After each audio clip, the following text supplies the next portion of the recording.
have arrived. Bauer is currently looking for equipment operators, laborers, diesel mechanics, and aerial linemen. Join the brotherhood built on hard work, authentic people, and pedigree of success. Bauer, a family-friendly company who reminds you, go Big Red!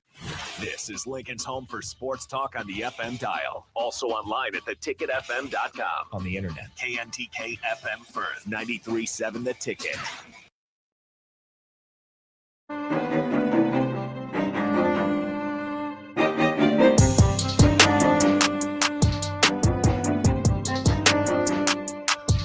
Back at the 93.7 The Ticket mothership, giving kudos to Nick Sainert and Austin Orman for manning the ship and making the call on the state baseball championships. Greatly appreciate what they're doing and giving folks a different level of coverage. We want to bring these games to you and give you something to listen along to throughout your workday, or whether you're just chilling or on vacation or in your car or whatever it is you're doing. DP, next to me, Ben Giles. Here's what we're going to do: 402-464-5685.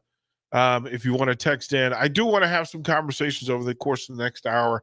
I think we're about an hour from first pitch at 4:00, but a couple of things I want to talk about over the course of the next hour. And again, you guys know me. You know, I have simple requests. Just hit me with a what's up on the text line. And, if you got something you wanted to shout at me about, or you wanted my opinion on, not that people were ever asking my opinion without my giving it anyway. I don't need an excuse to give it to you, but sometimes I know you want information or at least an opinion to drive this thing. There are a couple of things that jumped out at me, and I want to start again with the Supernovas. Final four for the Pro Volleyball Federation Championships tomorrow in Omaha. Game one, Atlanta and Grand Rapids. Atlanta being the one seed in the tournament. They finished the regular season 19-5. This is an interesting thing that all four teams could win the title, and it wouldn't take a lot of reach for it to happen. All four teams are talented, have star players, star playmakers, great setters, great liberos, great coaching. The one X factor in all of this is you, the fan, that you have the opportunity to pack CHI Health Center and send Omaha not only to Saturday, but to a championship. And again, another small detail to this thing is the winning team walks away with $1 million to split. $1 million extra to their contract, $1 million as a statement of value and celebration for an incredible year one of Pro Volleyball Federation action. And in case you've missed the numbers, that Nebraska not only holds the highest average attendance in college basketball, college volleyball, but Nebraska also holds the record for the top record in pro volleyball. It's 1 and 2, according to everybody. And it doubled. Nebraska, Omaha has doubled the second best in the Pro Volleyball Federation. And volleyball state. Yeah, it's in full ownership now. So to be proud of it. But then here's the thing. When you set a standard, you have to meet the standard. And CBS Sports is coming to town for all three of those matches. Now, mind you, that's not really a big deal on my side, because we're going to call all three games here on 93.7 The Ticket anyway.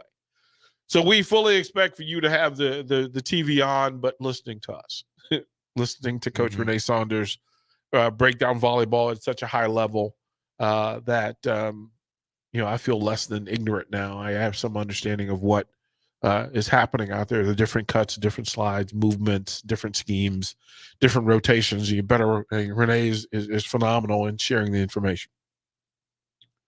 But it's an opportunity for Omaha to say, hey, listen, we're that place. And you don't want to average 10,000 and then have less than 10,000 show up for the Final Four. Yeah. Like that devalues another. So here's what we're going to do. And we've been pretty consistent today about it. But here's what we're going to do. And Ben, you'll need pad and pen to keep track of who wins these and otherwise. But here's what we want to do first. That if you are in your car or sitting at home or in your office and you have young people in your house and you're looking for something to do tomorrow night, I'm going to open it up and I'll give 3 sets for the first 3 people who text in 402-464-5685. Just text in that you want to go and watch the Final Four in Omaha. I will accept the first 3. All right. And all you have to do is text in and we'll get you tickets for you and your family or you and your friends. It doesn't have to be like if you're out there and you've got young volleyball players in the house, you know what? Wednesday night, tomorrow night, that's where you ought to be. You ought to be in CHI Health Center. Shout out to Anthony Lionheart-Smith from UFC. He's going to be front row, that I know. I know there'll be some former and current Husker volleyball players who are going to be in the building watching this. And I know one of them will be playing. Kayla Caffey will be playing tomorrow. I know Gina Mancuso-Brzozowski will be there. But Kayla's playing. She'll be there, and they've had quite the season, so that's a thing. And then some of the best volleyball players in the world will be right here in the state of Nebraska tomorrow night. So if you want to go, you can hit us up, send those texts in, and we'll do that. Otherwise, I've tried to stay in season. I don't want to look too far ahead, but this is the time of year where the NFL and college football start releasing schedules and start telling you who's going to be on TV and who's not going to be in TV. And I'll ask the text line, when do you start to care about TV matchups? Like, do you get like for them to announce that in the NFL week 1 season kickoff is the Baltimore Ravens and the Kansas City Chiefs? And I know regionally it matters. Like, I mean, I would think that this is still in a majorative sense a Chiefs area. I asked this once before that the Chiefs and the Broncos and the Bears seem to be enough, and then of course you get the national folks, like you get the Raiders and Cowboys that everybody seems to root for, no matter where for you some are. reason. Steelers, Niners, like there's. But that's what I wanted to ask. That if it doesn't matter who your local team is, who do you pay attention to? And if you were a fan of anything other than geographically who you're predestined to be. Like I was born and raised just outside of Washington, D.C. So my first NFL game was, of course, the Redskins back in the day. I'm old enough to have seen Sonny Jurgensen play, Charlie Taylor, Larry Brown, Chris Hamburger, Pat Fisher. A lot of the former Huskers ended up in Washington playing. I mean, Coach Osborne ended up in Washington playing for the Redskins. But Ron McDowell, Pat Fisher, I was around Washington when Barry Davis, the corner, was drafted into Washington. There's a whole Roy Halou. I was in D.C. when Halou came through. As a matter of fact, I remember his first appearance in D.C. But regionally, even in D.C. back then, before cable TV, before expanded, you got one game. Yeah. At a time. And I'm old enough that Monday Night Football didn't always exist in my lifetime. Yeah. Let alone Thursday night or Saturday games. No, there was none of that. I'm old enough that I got the NFL, the actual NFL on CBS. And then in the afternoon, I got the AFL in the afternoon. And Jim Simpson, Al DeRogatis, Kyle Rote, those were the folks in the afternoon. And then you followed who was good. And back then, Washington wasn't good. They were terrible, but they weren't on national TV all the time. Mm-hmm. So we got to see, so think 1969, 70. You saw the Packers a lot. You saw the Bears a lot. For good reason. And then the Bears went quickly downhill, but their division, because you wanted to see the Packers, you saw the Bears, Lions, and Vikings. We saw a lot of the Vikings, and the Fran Tarkington, Chuck Foreman, Jay's dad, was on my TV a lot. Mm-hmm. And he had a lot of fans in DC because he was born there. So he had a lot of fans. We saw a ton of the Pittsburgh Steelers. I'm old enough to have remembered the Immaculate Reception live and losing my mind because we didn't understand all the rules back then. Again, rules change over time.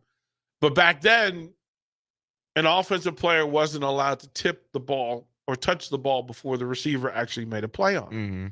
And the big controversy on that play was Frenchie Fuqua, who the ball was intended to, got downfield, and the ball appeared to touch his hands.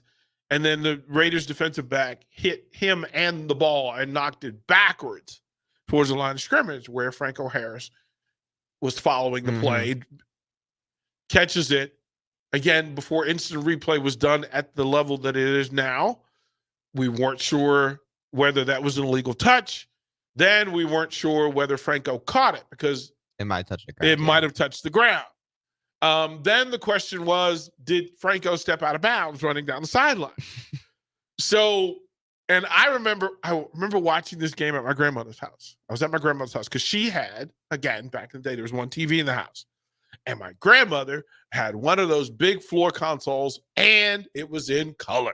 Ooh. Like balling. Like it was a big deal. Plus, you got grandma's Sunday cooking. Ooh, nothing beats that. Right? So I remember that moment more for the food than I do the football because I don't remember the first 3 quarters because actually the first 3 quarters weren't very interesting. Mm. And we actually thought the game was over. We thought the game was over. There's no chance that the Steelers, like this is before the Steelers were the Steelers. The Steelers had just accumulated Lynn Swann, John Stallworth, Jack Lambert, Andy Russell. They didn't have all the talent. Mm-hmm. Bradshaw was still young and still fighting for his job, as a matter of fact, because I believe that year, at the beginning of the season, Terry Bradshaw had lost the starting job to Joe Gilliam. Mm. And then Joe gave it back because he liked the streets too much. But Bradshaw figured it out. And then I just remember the play that it was like a gray day in Three Rivers Stadium, which was a turf field, and it looked dark anyway. Mm-hmm. And the play happens, and I only remember my eyes being drawn to the TV in full because the announcer, Kirk Gowdy, kind of perked up because Bradshaw almost got sacked on the play. Mm-hmm. He should have got sacked on the play. The game should have been over, and the Raiders dynasty should have been in full. Except Bradshaw, being the big, strong buck country boy that he was, pulled away and then makes a throw that literally the type of throw that got him benched to begin with, which was throwing deep across the middle. Mm-hmm. Rules of the game back then, don't throw deep across the middle. Bradshaw says, don't care. Desperate times call for desperate measures. Yeah. I see a Steelers jersey in the middle of the field. I'm going to give him a chance to make a play. Now, mind you, it wasn't John Stallworth. It wasn't Lynn Swann. It was Frenchie Fuqua. Not exactly the go-to guy of all go-to guys for the Steelers. And you're throwing to a Raiders secondary that still, if you line them up to any secondary in NFL history, they're top 20. They're top 20. Thud. You hear the thud. And everything got quiet. And it's just like you would in the movies. Everything slows down. Mm-hmm. And you're like, that's odd. Haven't seen that before. Yeah, everything went slow motion. Yeah, everything went slow motion, and you're expecting it to just hit the ground, to hit the turf. There's no metric for this thing to happen the way it happened. And you hear thud, and then the ball just floats. And then out of nowhere, here comes this Steeler jersey. And the only reason you knew it was Franco is because Franco had such a unique plotting run style. Mm-hmm. If you saw Franco run without football pads, you would say, oh, that's a tight end. That's not a running back. Yeah. That's certainly not, maybe a fullback, but definitely not a lead tailback. And here he comes on a gray day plotting down the middle of the field. He's not going to catch that, is he? Right? He catches it, and without breaking stride. Yeah, he didn't. Without breaking stride, he scoops. And that's really I don't think defining that as a catch, it's more of a scoop. Yeah. Because it gets the fingertips, but then he gets his hands under it. And the Raiders are so stunned that they forget to play football. Except there's two Raiders who are on the backside who recognize, oh, no, this isn't good at all. Oh, yeah. He catches, and there's an old coaching adage for running backs, receivers, for playmakers in football. And you tell you, if you catch the ball, if you don't know where to go, here are the rules to follow. Hash marks, vertical. Numbers, vertical. Sideline, vertical. Because the wider you get, the fewer defenders there are in that space to tackle you.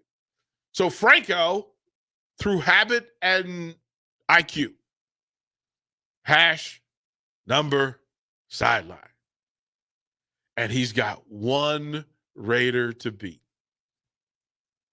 And he beats him. And I just remember standing in my grandmother's living room. Just standing like, what did we... I'm trying to think, and I went through all of this to get to this. There are certain moments that you remember where you were when it happened. Yeah, definitely. There's certain sports, and the thing that sports will do, there are moments in time that aren't sports where you remember where you were. I remember being in school and watching the moon launch. I remember being at a happy hour in Alexandria, Virginia, when the rocket launch failed. I remember watching it. There's certain places that you remember. I was there for 9/11. I don't have to reach back to what it was like to be in DC for 9/11 because I was there. And I remember what is happening. This is, but there's certain sports moments. Mm-hmm. And I recollect sometimes that I remember things that I don't remember. Like consciously, I don't think I remember them, but I remember the first time I saw Cassius Clay fight. Mm. Right? And I went, oh, that's different. That guy's different. Yeah. I remember the first time I saw Roberto Clemente play because he broke every rule of baseball that I was ever given, like on how to swing a bat. He had every body part moving and made contact in such a violent way and then ran the bases. They would tell you, like sprinters will tell you, fast players run under control. They almost glide. Except for Roberto Clemente running the bases looked like a thoroughbred, rounding first and second and third. And everything moved in a different direction. I remember watching O.J. Simpson run for the first time. I'm old enough to have seen Jim Brown and O.J. Simpson. Wow. And so when some of these discussions, so Ben, I'll ask you, as a budding sports guy, and you have a love for it and you care about it. Mm-hmm. What's the first thing you remember? What is your moment where you went, huh, this, whatever sport it is, Mm. I kind of dig this? I would say there's 3. Okay. I remember very specifically being in my living room with my dad and my brother when Cubs won World Series. Okay. I remember, I would say the one I remember the most vividly was the Jordan Westerkamp Hail Mary catch. What year was that? What year was that? It was early. Because you were a baby. Because I remember that. Like, did you watch that in diapers? Is that? I did not watch that Okay, in diapers. Ben, I'm going to take your word for it. I did not watch that in diapers. Because because I wouldn't have remembered it if I was in diapers. No, I was probably like, I can't even remember what year that was. So it I'm bad says with it time. was 2013, so 11 years ago. Yeah, so 2013, I would have been 9. 9 years old. Okay. I remember my brother freaking out. Right, but because you need a co-signer and somebody to confirm because that the thing you saw was because I was pretty kind of rare. like, wait, what? And my dad was just like stunned, and my brother was like, we were in our basement, and it's a long basement. He was running this back and forth, going crazy. So I would say that was my biggest one. But then I also remember when Conor McGregor fought Jose Altuve. Wow. When Conor McGregor beat him in like Wow. how many seconds was it even? Yeah, that was Like that was it was like a 10-second disappointing. fight. that was such a that was UFC 194. Yeah. That was a night. I remember we stayed up 2015. Yeah. So that was a little bit sooner than that. Than 2015. Westerkamp, but But I mean, there are your moments, right, where you just go. I would say those are my biggest 13 3. seconds. Yeah. We stayed up all night to watch it. We're like, man, we paid for the pay-per-view, everything. We could have watched a YouTube video and saw the whole right. That's funny. That's funny because I had some moments like that. I'm again old enough that pay-per-views had to be done. They couldn't be done at home. Mm-hmm. You had to go to like an arena. So imagine having to go to PBA to pay to see watch it. The pay-per-view. And I remember, man, I was out of college. And there were 2 that I wanted to see that, quite frankly, I could have saved a lot of money. One of them was the 91 seconds in 1988. 91 seconds. We pay. I want to say, I don't remember how much the ticket price was, but it was money. Mm-hmm. And we had to drive to Landover, Maryland. So we had to drive 45 minutes to go see it and to watch Mike Tyson versus Michael Spinks. And this was like fight of the century hype. Mm-hmm. And it lasted 91 seconds. Wow. And the people were more upset. Like the fights that happened in the crowd because it was only 91 seconds lasted longer than the fight itself. I was a kid. Wow. I was in elementary school when Ali Frazier won happened. I was in elementary school. And everybody on the way to school was talking about it. Like it was before and that night.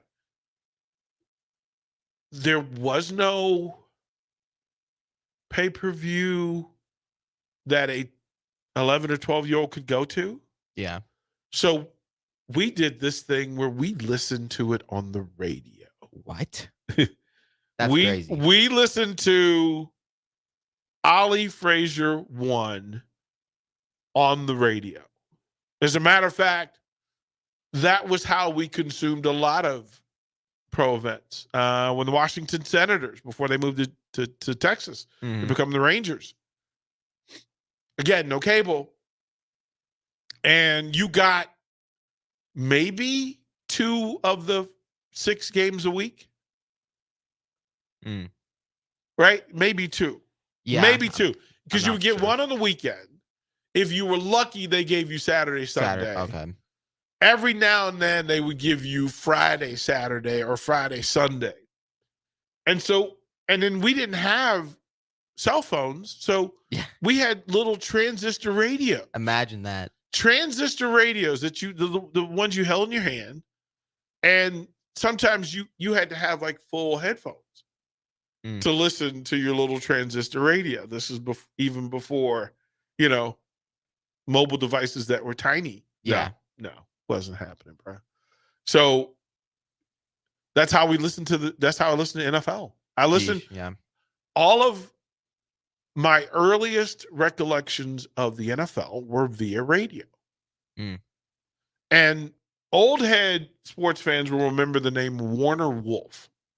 Warner Wolf, you should probably research this guy because Warner Wolf was in this business. Warner Wolf was legendary.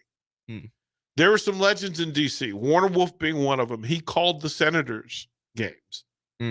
But Warner Wolf did the sports. He was a sportscaster who then went to New York. And then before the ESPN folks, Warner Wolf was as much Dan Patrick as anybody ever was. All right. Warner Wolf covered like he he was a bit sassy.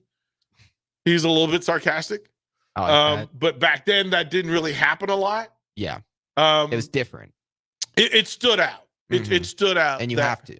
Yeah, it stood out that he was, in his mind, Warner Wolf was a truth teller. And there weren't that many people being heard, quite frankly. I mean, you had one radio station that gave you sports recaps or that did broadcasts, and then you had 3 local stations, ABC, NBC, CBS, and you had those 3 local people. In DC, we were loaded because we had Warner Wolf on one channel and the legendary George Michael from the Sports Machine on NBC. So, poor ABC. They had some dues too. But yeah, you remember, sports had the ability to let you remember where you were and what you were doing. You gave us 2. I'm going to ask you to give your third one. I did. I think I gave 3. I gave Cubs, Conor McGregor, and then the Western Campaign. Okay, so those are the 3. Those are my 3 probably ones I remember the most off my top of my head. I'm trying to think, and we'll go to break, but when we come back, I'll try to come up with those moments that transcended sports. And there's certain ones that we all remember where we are. If we were around, we all remember where we were. So we'll be back to 93.7 The Ticket after the break. Several irrigation contractors in Lincoln go out of business every year, leaving sprinkler system orphans begging for service. The folks at Judson Irrigation shed a tear for these little fellas.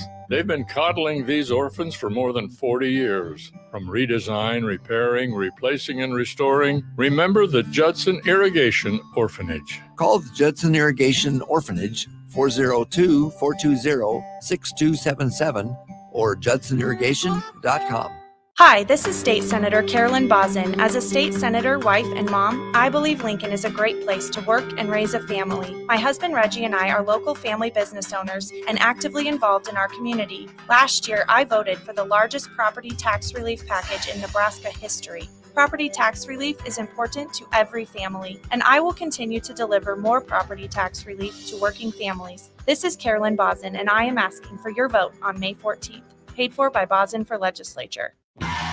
Wall-to-Wall Wine and Spirits is your place in North Lincoln to go for all your needs in wine, spirits, and beer. They also have a large variety of cigars in their walk-in humidor, and they have a top-notch walk-in, temperature-controlled, high-end wine room. Plus, you can enjoy free samples from their tasting bar. There's only one place to go for all your needs for spirits and cigars, Wall-to-Wall Wine and Spirits on North 27th Street in Lincoln.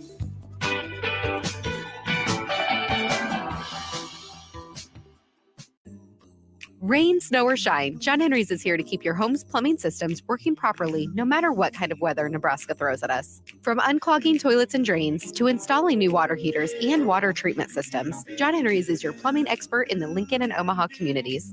Visit us at calljh.com or call John Henry's.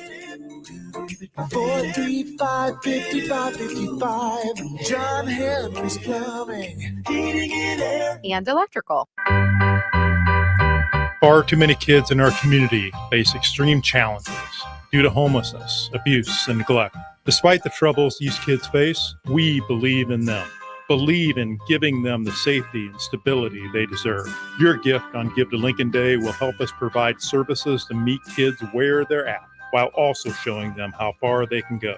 Please make your gift to Cedars on Give to Lincoln Day. Are you ready to take your seeding season to the next level? Now's your chance with Landmark Implement's early order program.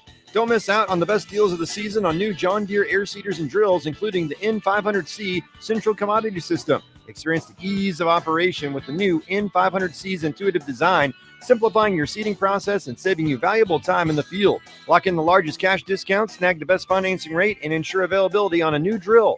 Contact your local Landmark location for full details and experience the Landmark difference. Ironhide Construction is a Nebraska-based general contracting and steel construction firm. Their expert team is experienced in building innovative construction solutions across several industries. While they were previously known for their extensive experience in steel erection and metal buildings, they've continued to evolve over the last several years into a full-service general contracting firm. They take pride in their commitment to quality, cutting-edge technology, and having a passion for what they do. For more information about their services or to discuss an upcoming project, visit www.ironhideconstruction.com or call 402-420-4961. Shopping for new flooring is different today. Getting your questions answered, making the right selection, getting the best value, and installed quickly and professionally. Visit OakStreetCarpet.com or shop our store. We'll answer all your questions and help you make the right choice. You'll be enjoying your new floor in just days for less than you'd pay elsewhere. Carpet, vinyl, wood, laminate, tile, and area rugs. We've got it all. Oak Street Carpet. 1732 O Street. Family owned and operated. Always the best value. 93.7 The Ticket, Fox, KFXL weather. Brought to you by Bryant Air Conditioning, Heating, Electrical, and Plumbing. We'll see increasing cloud cover tonight with a low dropping down to around 54. An increasing chance of showers and thunderstorms during the day tomorrow with a high of 72. Northwest winds eventually gusting over 20. A continued chance of showers and thunderstorms tomorrow night with a low once again near 54. I'm meteorologist Tim Wright for 93.7 The Ticket and theticketfm.com. For over 15 years, Integrated Life Choices has empowered individuals with disabilities in Lincoln and throughout Nebraska. They provide comprehensive services from group homes and independent living services to job training, ensuring fulfilling lives for those that they serve. Now, they're inviting you to join their mission. If you're passionate about making a difference in the lives of people with developmental disabilities, explore rewarding career opportunities with them. Learn more about their services and apply today at www.ilc.net. Be a part of Integrated Life Choices, where your work truly changes lives.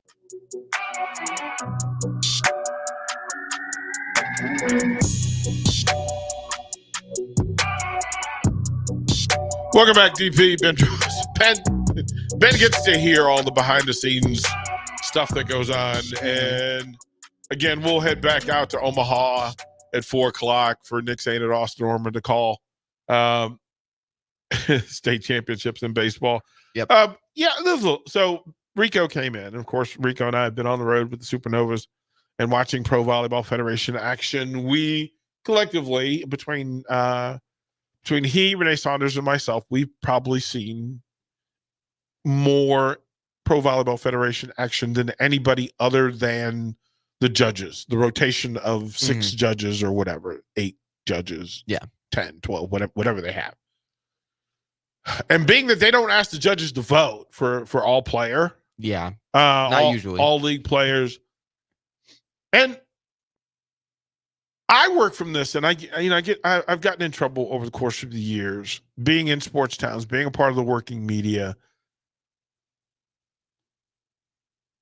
If I'm the media, if I'm the voice of the league, of the federation, of the team, I probably should have voice and say so in who gets voted this and that. And I know that coaches and players vote. Okay, I'll shut up when coaches and players vote.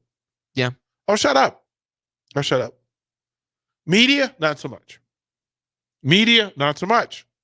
Not so much. Mm-hmm. Rico, I asked Rico if he voted. Mm. The answer was no. I didn't vote. So I don't know who was voting on the Pro Volleyball Federation, but congratulations to anybody that wins. Leah Redmond's Player of the Year. Edmonds, look, she's the best. She's the best player in the Federation. You'll get to see her tomorrow night. But they're announcing different specialties, and it'll be interesting. So I will applaud. I will accept all things. Ben, this is my emotional maturity checking in. I will accept all things and not be frustrated by the things that really I don't control and out of my circle of influence. So there's that. We were talking about moments, sports moments that we remember, where you remember where you were and what you were doing. And text line, you feel free to join in for what it is. We talked about certain moments, but here's two all tied into one space. 1972 Olympics in Munich. I wasn't around for that. I was. Your first Olympics would have been what? I was born in 2004. So that was your first one in 8. I mean, Rico's just laughing. He's so young. He is so I young. just turned 20 on Sunday. Is so young. Come He's on, such I'm not a baby. a teenager anymore. He's such a baby. But whatever. But appreciate that. Look, man, mad respect. Mad respect, man. Mad respect for your just everything's new. I'm 20. Everything's new. I understand. Look, I mad respect because, and this is what's also funny. And Rico and I, Nick and I, we've had these discussions that when I was your age, first of all, I was not. Again, there was no internet. Yeah. So you had to old school research information. Mm-hmm.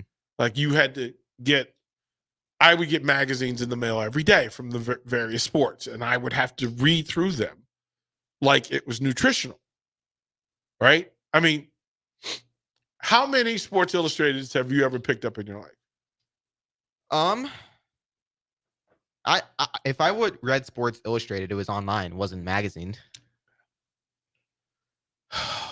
See, I have like a few like vintage ones of like Husker stories I have that I got that like I have them in my room because they're like cool ones with like Tom Osborne and stuff. But Wide World of Sports. Huh? Wide World of Sports. Mm-mm. If I said to you the thrill of victory, what is the correct response? I don't know. Oh, Ben, I'm hurt. You hurt my heart right now. You hurt my heart right now. So any old head. I don't know what I don't know. Okay, so I need for you to get on the console there and pull up YouTube. And I need for you to find the intro to The Wide World of Sports. Intro to The Wide World of Sports. And again, in the day of, and I know this sounds like, hey, gather around all you young people, us oldies are talking. That's not how I feel at all. And this is Are you talking about ABC's Wide World of Sports intro? Yes. And I'm more humbled by the fact that now I'm the old guy. Like I'm older now when he would make me sit and watch Wide World of Sports. Mm-hmm. And I don't know when that happened. I don't know when I became the old guy. But I am legitimately the old guy now. And it's stunning. Okay, did you find it? Yeah. Is it loading? Is it ready to play? It's ready. Okay, hit the button. Let's see if it plays for you. I don't make sure there's no spam. And there's a music. Is it? Yes. See, I wouldn't know.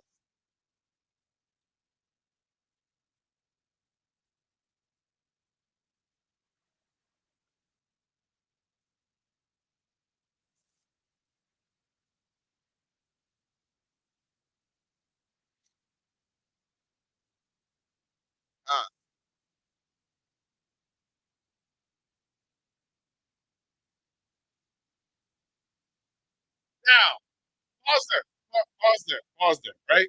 Pausing. Now, right? That okay, so I'm gonna talk to Mr. J School down here. That if you ever enter the journalism school and you don't not only know this or learn this, that you then aspire to write your own version of it.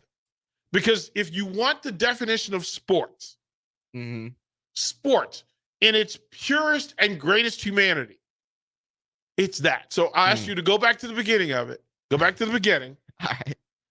And Ben, I'm going to challenge you to write your own. To write my own? Yeah, your own definition of sports. Well, everyone on the text line is saying in the agony of defeat. Right, because they know. That's like a lot of people on text line saying they know. I don't know. Ben, we're here. Look, the rule of sports radio is we're either informing or performing. All right. In some cases, when done well, we do both. You are, in fact, learning today. I'm all right with that. Okay.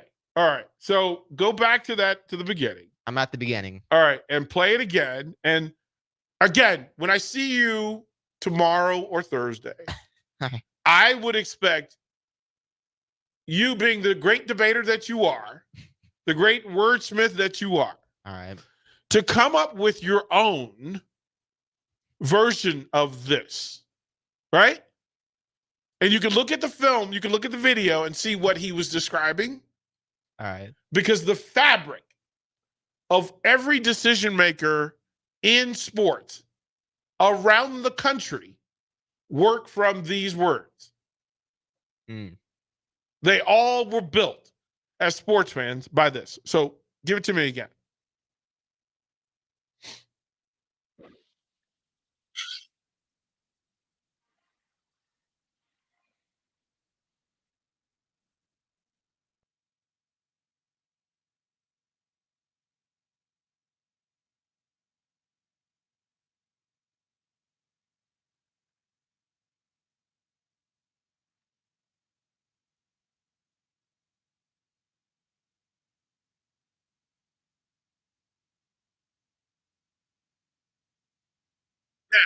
So it's going to become Ben's wide world of sports. Ben's wide world of sports. Because the thrill of human drama through sports. Nothing like it. There really isn't. There's not. The storytelling and just the personalities, all of it. Learned this in college and was handed down that sports is a love story told in chapter, verse, and season. That every single sporting event has a hero, a villain, friction that the superhero has to go through in order to achieve his greatness. And then the celebration or the lesson of either winning and losing in that thing. That some of the greatest lessons that ever existed in humanity, everybody listening learned more from their lessons rather than their victories. I agree with that. Sports does that as well as anything that humans do, other than maybe dating.